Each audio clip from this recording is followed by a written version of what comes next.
Nintendo, man, you know I had to switch up. Switch up. What's up and welcome back to the channel. It is a new year, 2023, and I am so excited for what's going to happen over the course of the next year. But right now, I wanted to say thank you so much for getting me to 1,000 subs. I mean, there are a lot of you that have really made this journey worth it. There's a lot of times where I really did feel like, I mean, should I even come back to YouTube? What should I do? I felt kind of lost. So seeing it hit 1,000 has been a remarkable experience for me. It's kept me going, and I am going to double down on YouTube this year in 2023. So thank everybody who's been there. Thank you for everybody on Twitter who just have been giving me so much encouraging words.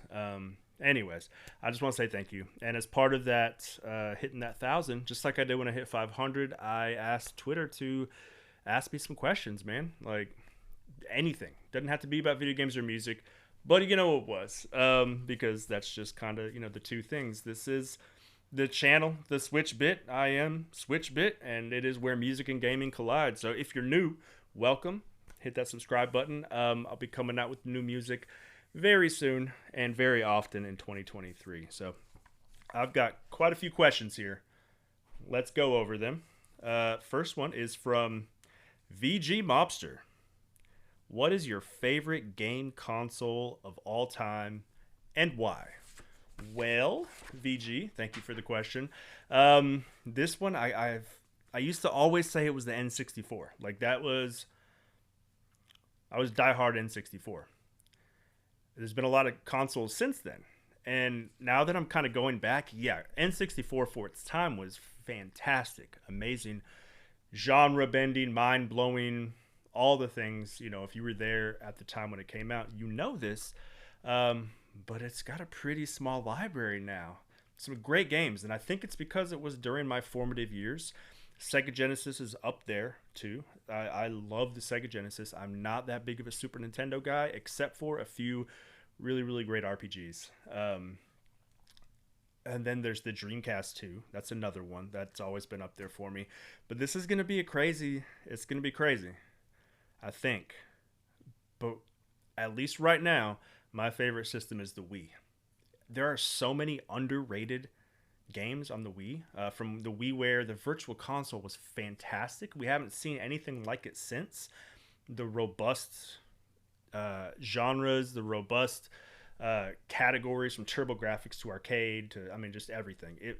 It was very well implemented. It was very inexpensive, and there were a lot of really fun, unique ways to play games on the Wii that I think we've lost a little bit in our Call of Duty, Assassin's Creed yearly sequel, rehash stuff that we get into. So I kind of missed the Wii. Thankfully, everything on the Wii got transferred to the Wii U, and then the Wii U has even more stuff too. But we know that the Wii U is a failure, even though I love it. But right now, I'm going to say the Wii. It's the one that I have the most fondness for at this moment. It's also the one that I'm enjoying trying to find those hidden gems and those weird games that weren't ported to anything else, like Endless Ocean. Give us another Endless Ocean, Nintendo. Only place you can find it is Wii. Okay, Zap Crystal. What got you into music in the first place? Origin story? Well, Zap, thank you for the question. Basically, so let's like rewind. We'll go all the way back to like when I was a teenager. And when I was younger, I like pop music or whatever was playing on the pop radio. And it wasn't until I heard California Love that I actually enjoyed rap music. That was the first time I can remember going like, oh, this is different. This is good. I like this. I think I was like 12 or something. I don't know. And then, Coolio, Gangster's Paradise, all that kind of stuff was like crossing over into the mainstream. But that started kind of like a love affair. I love all genres of music. I truly, truly do. And I listen to all genres of music. You might see me on my back porch sipping a cup of coffee, listening to 40s music, like chilling Ella Fitzgerald or some 90s country. There's no telling. But through all of that, rap, as it's evolved, I've been there, and I've just really been enamored with the poetry of it and the way that you can work with syllables, like make things rhyme, the storytelling aspects of it. There's a lot that I don't like. A lot of the stuff today that's mainstream, I don't really like. May sound like an old head there or whatever, but so that's just kind of to preface. We used to listen to a lot of rap music back in the day when I was a teenager. A lot of the Southern Houston, Slim Thug, Hot Boys, back when Lil Wayne was like 14, that kind of music is kind of what shaped me. And I just would always make up rhymes in my head and did all that stuff just kind of for fun. Didn't really share it with anybody either. I also did poetry a lot. I would just write poems. And I think that's why I kind of gravitated to music that tells a story, that is more poetic. And if you listen to some of my music, or especially recently, you may be able to tell that's kind of the direction that I'm going, or that you can tell, like, I'm just a little more passionate about those ones that have like a deeper meaning and a story that I can string through it. But it wasn't until like 5 years ago, I think. So I was on Snapchat and I would just make freestyles on my way to work because I had like a 30-minute drive to work. And I would make these freestyles about whatever video game I was playing. And then I'd send them to my friends on Snapchat. And, I didn't think they were any good. I'm just kind of goofing off or whatever. And then one of my friends was like, you should put that on YouTube. I just started the YouTube channel where all I did was talk about the games that I found, hunting them games. I was like, all right, I'll do that. So I did that. And then right around that time, well, before I did the video, I saw TJ the Gamer. And then I sent him the video first. And Master Sword Music, shout out. And because of him, I actually got into creating music. Because it might have even just been like a one-off for me. I wasn't sure until I started making it. And I was like, oh, this is the creative outlet that I've been looking for. This is more than just writing down words in a journal. This is more than just poetry. It's creative on many levels. And then he was kind of, he got on one of my tracks. My first track I ever did, he hopped on it. And then he was just reaching out to me like, bro, you got to get on this. Hey, man, I need you on this song. So he just put me to work. And then my creative juices got flowing. And that's just kind of been evolving ever since, that same dynamic. I've always had a love for music. I started right out of high school in a music engineer degree. But due to a bunch of circumstances, I had to drop out, and I never went back to pursue that. So part of me is there's a little bit of remorse and regret in that. But yeah, it's something I've always enjoyed doing, just until recently with the help of TJ the Gamer. He's really pushed me, and everybody else too, who's part of Master Sword Music. That collaboration has been really great, and the feedback has been really great too. Speaking of Master Sword Music, we've got Thousand Star asking the next question. Why is Mario Kart Wii still the greatest Mario Kart of all time? It's a tough question. Me and him both think that Mario Kart Wii is the best Mario Kart.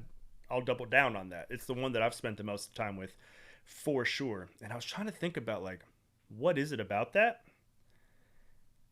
And I've been playing Mario Kart 8 lately. I've been playing Mario Kart DS, Mario Kart 7. I played Mario Kart Super Nintendo yesterday. Why do I love the Mario Kart Wii so much? I think it did a lot of firsts. So you have that kind of nostalgia. It introduced bikes, right? But bikes actually had a better purpose. There was a risk reward because you could pull a wheelie and increase your top speed on the bike. Of course, you couldn't really move when you were doing the wheelie. If you got knocked off, you'd be punished, or if you got hit, you'd be punished pretty hard with it. But there was more room for skill in Mario Kart Wii, in my opinion. Mario Kart 8, you could be killing it. And then, just like the song that I just came out with, Mario Kart, you like in Mario Kart, you're never safe. You be first place the whole time, boom, boom, boom, just because some people got some random items. And that is how Nintendo intends it. I know that. But in Mario Kart Wii, it always seemed like it valued skill more than chance. And if you played well, like I played a Funky Kong with the Comet bike, I think, and you utilize the risk reward system and you utilize the moves appropriately, you could be so far ahead of the pack that a blue shell is not going to end you. In Mario Kart 8, that's not the case. Mario Kart 7, not as much the case. So I think there's a lot more benefit to skill, and there's not as much benefit to chance in Mario Kart Wii. But yeah, I mean, that was the first Mario Kart we got where it was like, oh, there's so many characters. There's online. DS had online. I know that, but it just wasn't the same. It was a fully robust online system on Mario Kart Wii, and it had the Mario Kart channel where you could send your ghost times to other players. And oh boy, I had a lot of fun doing that. Me and a friend, we would shave tenths of seconds off of each other's times, just trying to get that number one leaderboard in the Mario Kart channel. So that's my story, and I'm sticking to it. Let's do this. Katetsu, what is your favorite character in any fighting game? Great question, Katetsu. Great question, Katetsu. Basically, I think most people are going to assume that I say Ken because I just love Ken in Street Fighter. Street Fighter is my most played series. I've played every Street Fighter there ever is, I'm pretty sure, including X and Street Fighter, the movie, the game, which I actually enjoyed. But my favorite character is Eddie Gordo, and I think it's because I attached to him a change in my mind of what a fighting game character can be, because I loved Tekken back in the day. And when Eddie Gordo came out, you could really just play with other people's ideas of what you're going to do next. He was so unpredictable, and it added more like thinking to the game. You could be standing there, and all of a sudden your backflip, kick down, kicking your legs up in the air, laying down. There's all kinds of weird stuff you can do. I loved him so much that was my AOL name way back in the day. It was Eddie Gordo 83. I didn't know what Gordo meant in Spanish, but many people reminded me.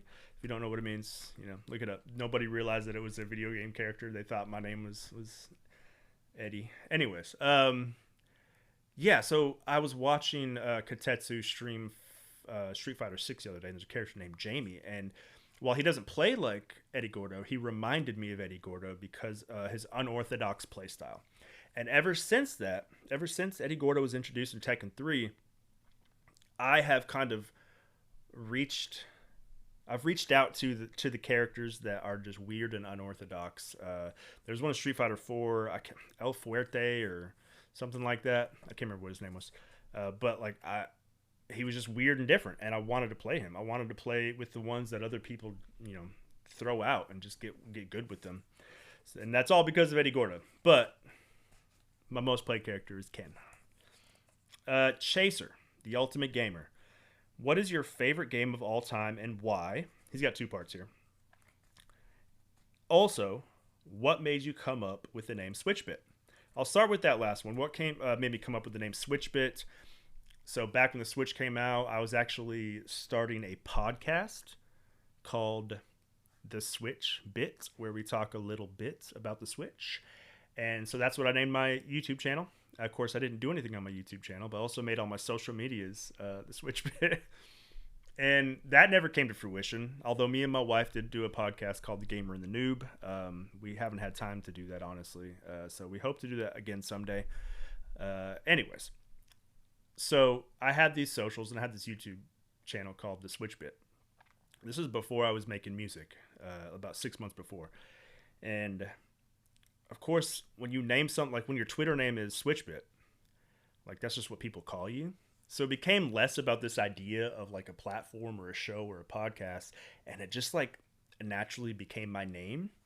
And that's when I actually like made music, and I said Switchbit, I'm Switchbit, and TJ hopped in, is like, Switch, let me get a little bit. Then it just kind of stuck, honestly. I did have to change all of my socials. They say the Switchbit, so there's still that, but whatever. If you Google Switchbit, it might come up with a certain type of tool that you can like switch between, but that's not important. And he asked what my favorite game of all time was. It's Final Fantasy 11, hands down. Phantasy Star Online episode 1 and 2 is up there. The Legend of Zelda Wind Waker is up there. But Final Fantasy 11 was my first MMO. I played it a lot. I played it with friends. I made friends. There's something about when you play MMO, especially one that's really hardcore like that. where you can de-level and wipe, like, and it takes a long time to do anything. I mean, sometimes it take you 2 hours to form a party, and you had to make sure you had a good party and everybody played their roles. And one decent challenge mob, there's 6 of you fighting one mob, you can wipe your whole party. But there's something about that you have memories of it as if they're memories of real life. It's not memories of you sitting down playing it like Mario Kart or something. It's like, oh, that's that adventure that I went on, and this friend was there, this friend that never met in real life, but he was here. And it's just more ingrained in my mind as memories, almost akin to real life. So I have such a fondness for that game. I like it because it's punishing, or it was. They really changed it up. They did a lot of patches, but like, it did not respect your time. It was punishing. Like I said, you can de-level and lose experience, and if you lose experience, and you drop down a level, and that happened. That did happen. But there's something about when a game is punishing, not necessarily hard, but when you're punished for making mistakes or being careless, that makes the rewards so much better. And that was my biggest love for that game. When you actually did well, it felt so rewarding. And I love it. DeMonte, what is the best course in Mario Kart 8 Deluxe? I will say the best course in any Mario Kart game, if it has it, is SNES Rainbow Road, which is funny because I never really enjoyed Mario Kart on the Super Nintendo. Didn't play back in the day much. Mario Kart 64 was my real introduction to the series. So in Mario Kart Wii, that was one of those SNES tracks. You could just shave seconds, just like hitting the corners just right. I mean, they're very angular courses, and I played that course so many times on Mario Kart Wii that every time there's a course even like it, but that course in particular, I mean, I could probably play it blindfolded and come in first place. It's my favorite course. It just feels so good to hit those corners in that course. Tiger Chainsaw, what's up, man? I love your show, dude. You're so creative. I love what you're doing. If you could collab with any musical artist, dead or alive, who would it be and why? I had to think about this one, because there's a lot of dead artists that are fantastic, that are legends. You got somebody like Michael Jackson, right? There's a lot. People would like say, oh, Tupac, Biggie Smalls, whatever. I'm going with, I didn't mean that to be disrespectful, not like a whatever. But I'm going to go with Chamillionaire. And if you're not familiar with Chamillionaire, you may know him as the guy who had Riding Dirty. Trying to catch me, Riding Dirty, that one. But to me, he's from Houston. I'm from Texas. I was listening to his mixtapes, to his albums that he had out on the underground with Paul Wall and Chamillionaire. In Love with My Money and all those fantastic songs. There's just something about that Houston sound I absolutely love. He was dropping mixtapes all the time. But Sound of Revenge and then his follow-up Ultimate Victory are two fantastic albums. The reason that I would like to work with him is he has a hustle unlike a lot of people. I mean, his hustle is out of this world. He doesn't really rap much anymore. He's actually become an entrepreneur who funds like small businesses, specifically I think like a lot of black-owned businesses, and just trying to help other people be successful. And I think that's fantastic. He's made, I think, a lot more money doing that than he ever did rap. But as far as rap goes, I want to see his process. I want to see his hustle, his drive, his ambition, and see how he operates like in a studio. But he tells a story. He can weave a story, and he can say things that sound cool, that are controversial too, but he doesn't cuss. I think he did back in the day, but like, he doesn't cuss. Like Ultimate Victory came out, the sequel to Sound of Revenge, and Sound of Revenge didn't have much cussing on it either. I think when people cuss or swear in songs, oftentimes it's very lazy, even in conversation. There are a lot of adjectives to use. I think a lot of times just like a filler word, and to me, if it's used often, yeah, I feel like it's very lazy. And I have a big vocabulary, and that's not a flex. I mean, I enjoy using words that are unorthodox or different, and I try to do that. Yeah, I think it makes rap more creative. I think it makes poetry more creative. Um, I'm not a cusser either. That just kind of goes against my values. So I would like to work with somebody like minded like that who can tell a story like he can, and he just makes banger music, man. All right, Thousand Star, another Thousand Star. What is your definition of retro? And your opinion, what's the youngest retro console to you right now? Great question.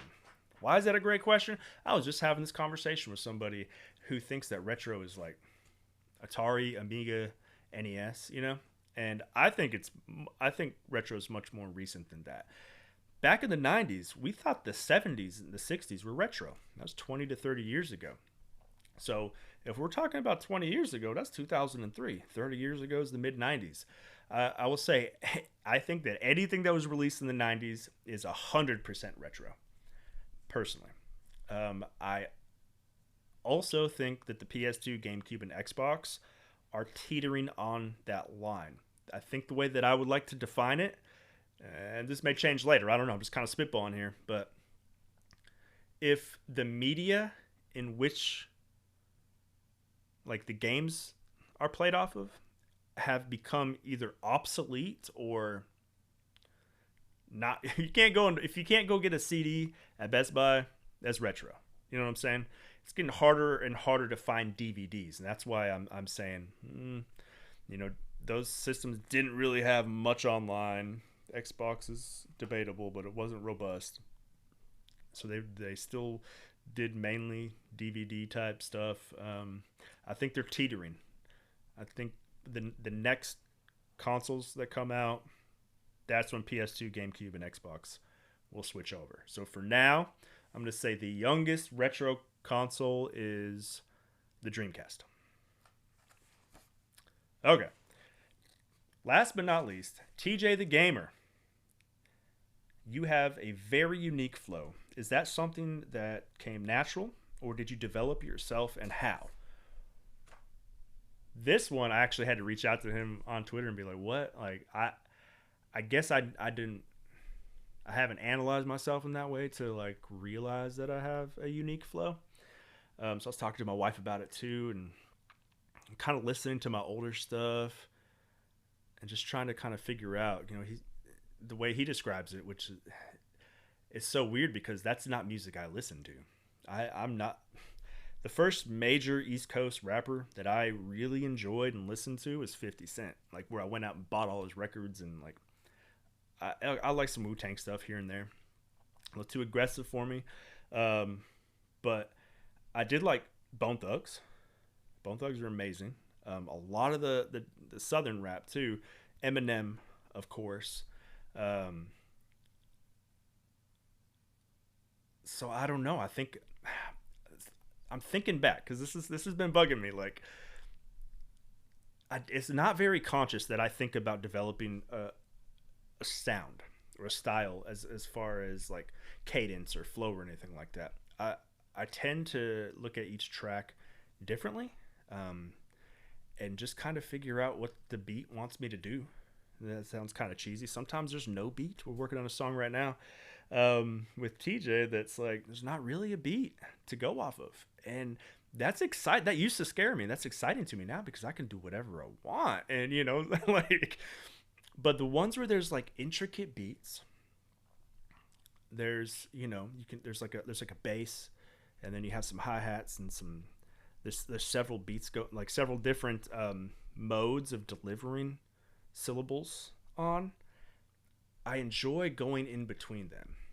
I enjoy, like, this first bit, I'm going to rap off beat, and then I'm going to come into the beat for a little bit, and then I'm going to speed up and rap on the faster, like the hi-hats and stuff of the beat. And then I'm going to try to match the melody. And I will try to do that in like a 16 bar setting sometimes. And I think that forces me to sometimes have to go fast. But like, thinking back, all the things that I really liked, they weren't the slow things. They weren't just the aggressive songs. They were like the fast ones. Like D12 was one of my favorite groups back in the day, and I would try to memorize the fast ones, like Swift McVeigh. I'm like, state my name, Swift McVeigh, and he'd speed up and slow down. I'm gonna state my name, Swift McVeigh, like that.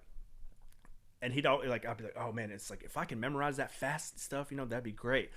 Or Eminem's Rap God, or fill it with a venom and eliminate them with a venom. I would just try to so my mouth is it's inclined to want to do that. I think I've worked on that. When my wife and I worked in the nursing home together, she's a speech therapist. She would do these tongue twister exercises. And there's one called Betty Botter, and I would just practice it over and over and over and over again. And it goes like this: Betty Botter bought some butter, but she said the butter's bitter. If she puts it in her batter, it will make her batter bitter. But a bit of better butter would make her batter better. So 'twas better Betty Botter bought a bit of better butter. And it was my goal to say that as fast as I could. So I think the coordination of my tongue is, I think I was inadvertently working towards this moment where I can do that. Kind of practicing it, like lifting weights from my mouth. So I would practice that really fast. I'm going to try it, but I might mess up. Betty Botter bought some butter, but said the butter bitter, put in her batter to make it batter bitter. So 'twas better, but no, but a little bit of butter make it batter better. So it's better, butter, but a bit of better butter. Yeah. So I messed up once, but it's been a while since I really did that. But I would just work on that really fast. So that's helped me. Now it's like I'm comfortable going fast. I'm less comfortable going slow, but that's something I've been doing differently lately. Mainly because of some of the people we have on MSM, Master Sword Music, particularly Katetsu. So holler at him. He's poetic, man, and I like that.